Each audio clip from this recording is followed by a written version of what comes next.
Você já parou para pensar se aquilo que você faz hoje ainda vai ter valor daqui a 5 anos? Não estou falando de curiosidade.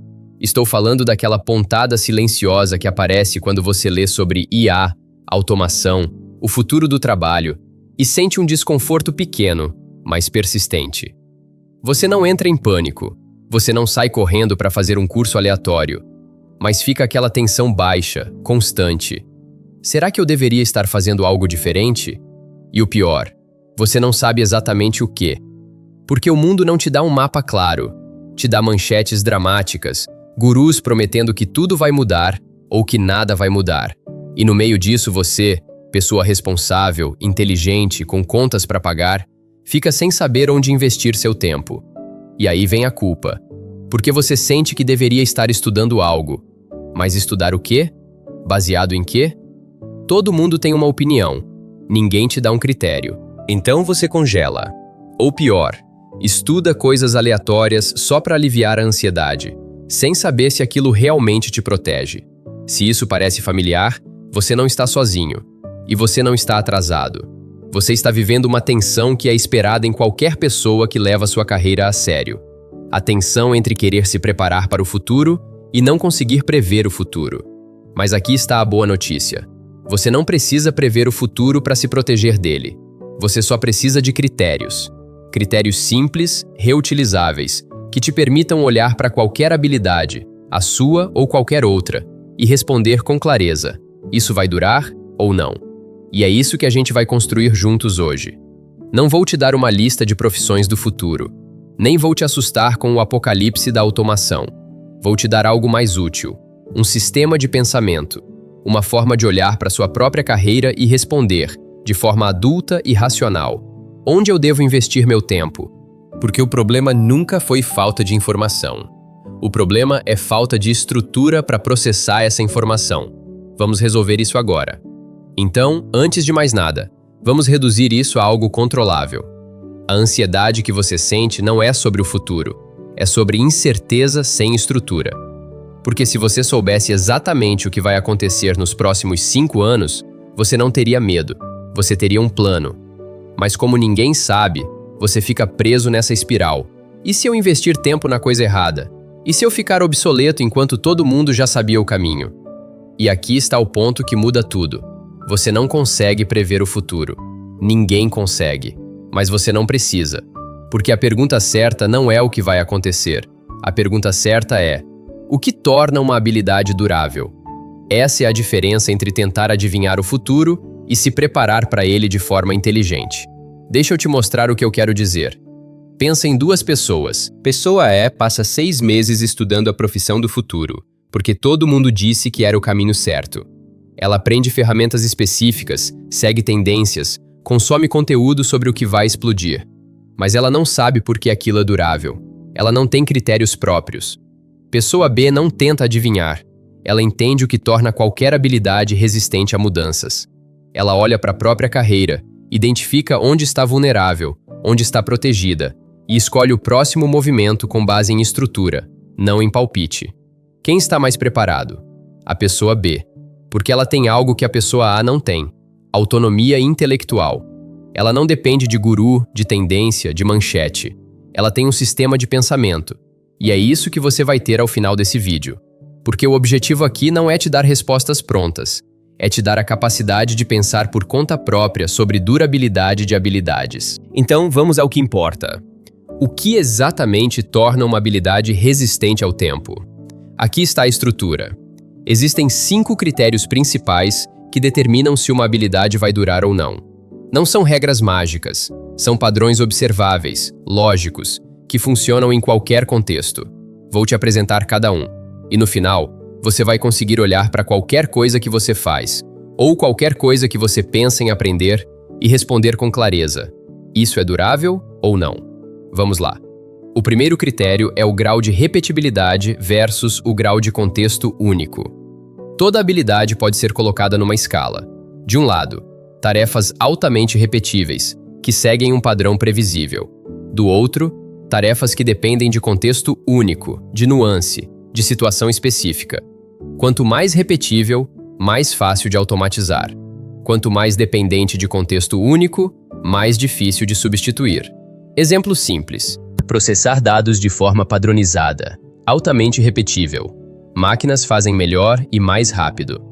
Interpretar uma situação ambígua, onde não há padrão claro, como um conflito interpessoal numa equipe, ou uma negociação complexa. Contexto único. Humanos têm vantagem. Olha para sua habilidade principal agora. Ela é mais repetível ou mais única? Se você faz a mesma coisa da mesma forma todos os dias, seguindo um processo fixo, você está vulnerável. Se você lida com situações que mudam constantemente, que exigem adaptação, interpretação, julgamento, você está mais protegido. O segundo critério é a facilidade de padronização versus a necessidade de julgamento humano. Aqui é onde muita gente erra, porque a pergunta não é: isso pode ser feito por máquina? A pergunta é: isso pode ser reduzido a um conjunto de regras claras? Se pode, vai ser automatizado. Se não pode, se exige julgamento, ponderação, decisão em terreno nebuloso, humanos ainda têm lugar. Exemplo: revisar contratos em busca de cláusulas específicas. Pode ser padronizado. IA faz bem. Decidir se um contrato faz sentido estrategicamente para a empresa, considerando o momento de mercado, cultura interna, risco reputacional, julgamento humano. Não é sobre complexidade técnica, é sobre estrutura de decisão. Tarefas que têm resposta certa ou errada clara, vulneráveis. Tarefas que exigem trade-off entre valores conflitantes, onde não há certo absoluto, mais duráveis. Então olha de novo para sua função. Você executa processos claros ou você toma decisões onde não há manual? O terceiro critério é a dependência de relação humana direta. Esse critério é interessante porque muita gente subestima ele. Habilidades que dependem de confiança, empatia, presença, relação interpessoal real, não performática, mas genuína, são muito mais difíceis de substituir.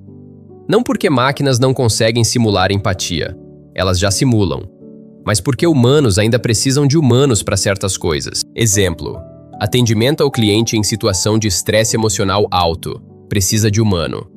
Responder uma FAQ de forma educada, máquina resolve. Liderar uma equipe em crise, onde confiança é tudo, humano. Gerenciar dados de performance, automatizável. Não romantize isso. Não é sobre calor humano genérico. É sobre contextos onde a relação interpessoal é parte essencial do resultado, não um acessório. Sua habilidade depende de relação direta? Ou poderia ser feita de forma remota, assíncrona, sem que ninguém sinta a diferença?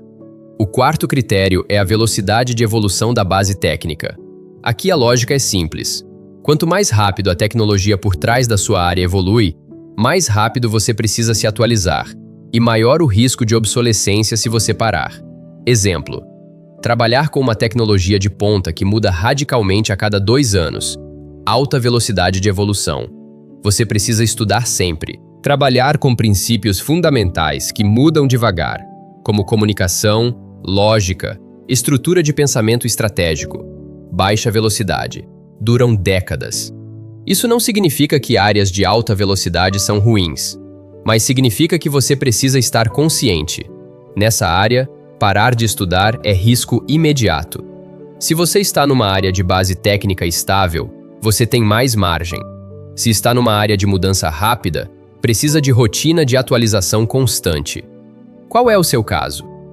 O quinto critério é a facilidade de mensuração de resultado.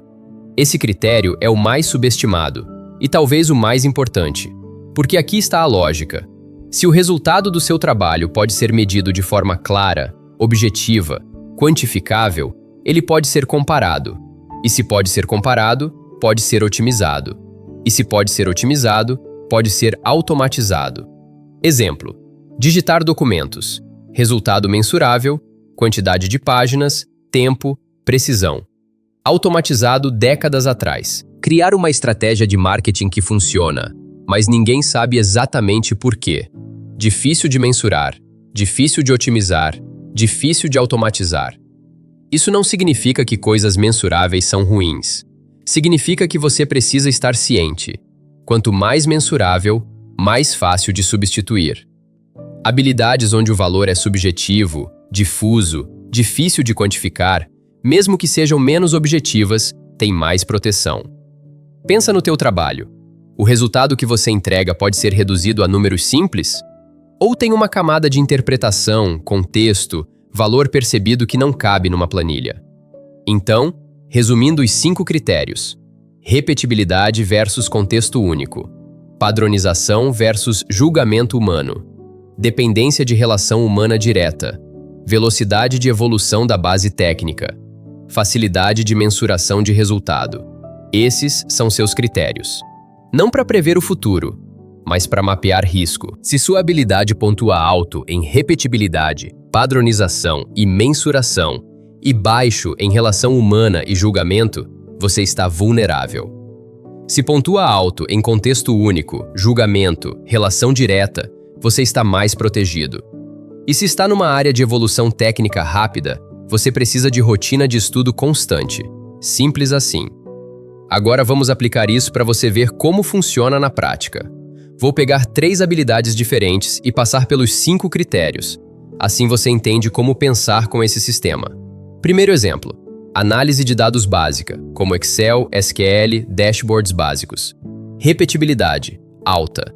Você processa dados da mesma forma várias vezes. Padronização alta. Existem regras claras, fórmulas, queries, lógica fixa. Relação humana baixa. O trabalho é técnico, pode ser feito remotamente, assincronamente. Velocidade de evolução média a alta. Ferramentas mudam. O que você fazia em Excel há 5 anos, hoje tem 10 ferramentas novas que fazem melhor. Mensuração muito alta. Resultado é objetivo. O dado está certo ou errado. Conclusão: vulnerável.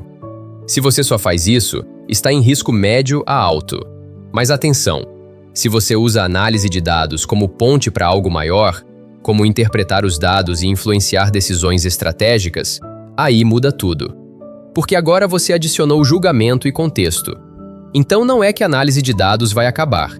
É que só fazer análise repetitiva sem camada estratégica é arriscado. Segundo exemplo: gestão de equipes em ambientes complexos.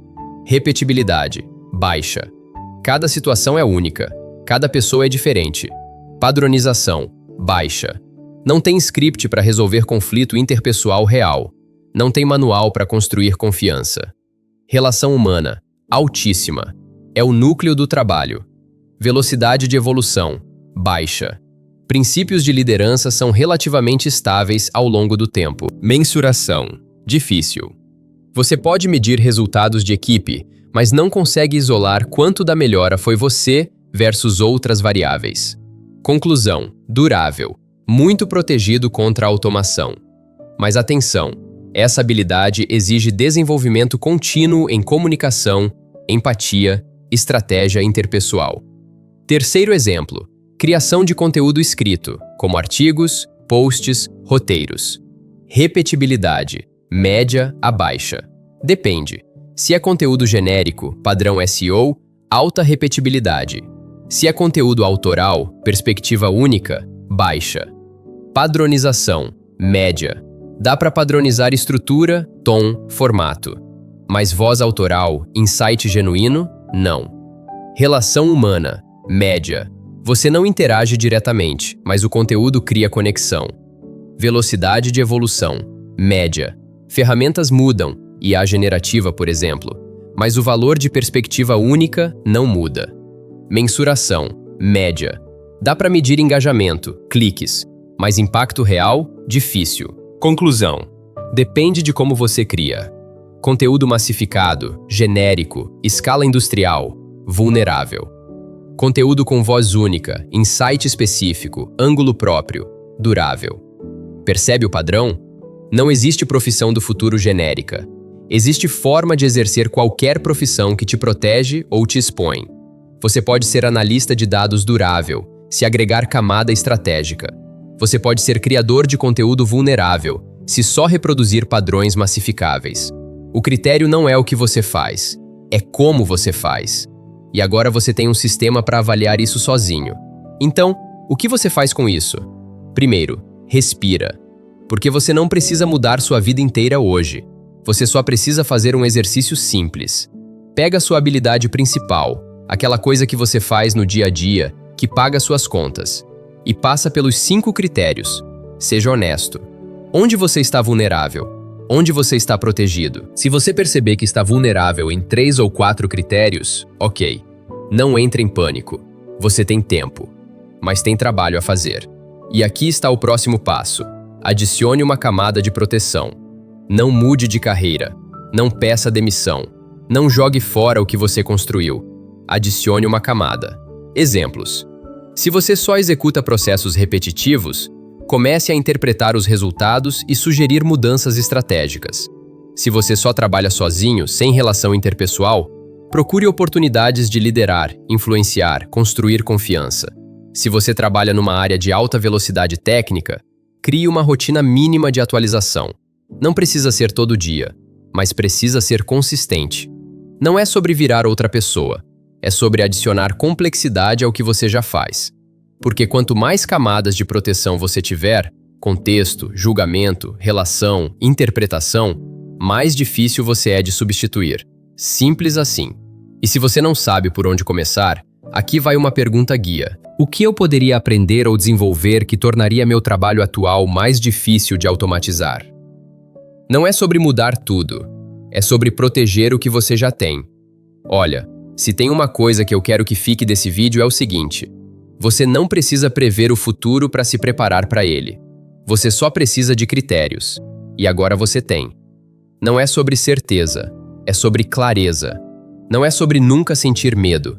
É sobre transformar medo difuso em análise estruturada. Porque o medo de ficar obsoleto é racional, faz todo sentido. Mas ele só vira paralisia quando não tem estrutura. Agora você tem estrutura. E toda vez que aquela pontada aparecer, será que eu deveria estar fazendo algo diferente? Você não precisa mais congelar.